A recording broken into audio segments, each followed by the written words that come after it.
Необычная хореография, игра света и тени, яркие образы. Все это о балете на музыку Сергея Рахманинова «Симфонические танцы». В Чувашском государственном театре оперы и балета состоялся необычный показ этой постановки. На спектакле присутствовали члены жюри 22-го республиканского конкурса театрального искусства «Узорчатый занавес».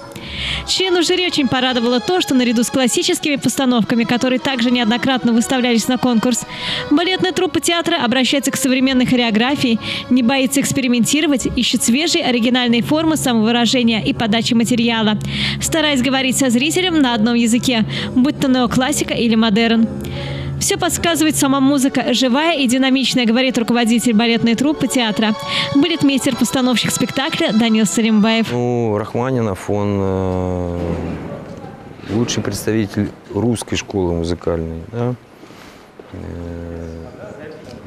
Со всеми вытекающими отсюда последствиями, я имею в виду, конечно, плюсы.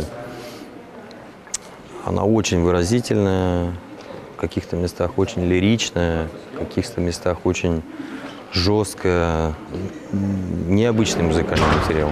Главные партии в балете, премьера которого состоялась в сентябре 2021 года в преддверии 150-летия со дня рождения Сергея Рахманинова, исполнили заслуженная артистка Чувашии Анна Середина, лауреат Государственной молодежной премии Чувашии Анастасия Абрамова и лауреат международных конкурсов Алексей Рюмин.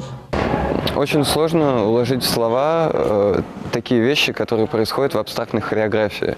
Это как невербальный контакт с человеком. Ты чувствуешь, что у него происходит внутри, но иногда само обличение этих вещей в слова, оно чувствуется ненужным и неуместным.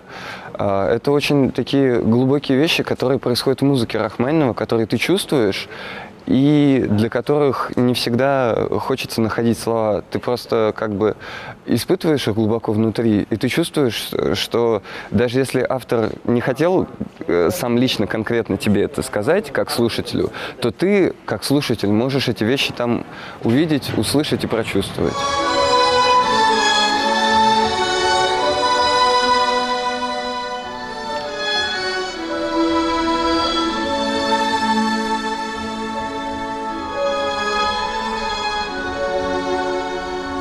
Участие в главном театральном конкурсе республики – это почетно и волнительно. Подведение итогов состоится 27 марта в Международный день театра.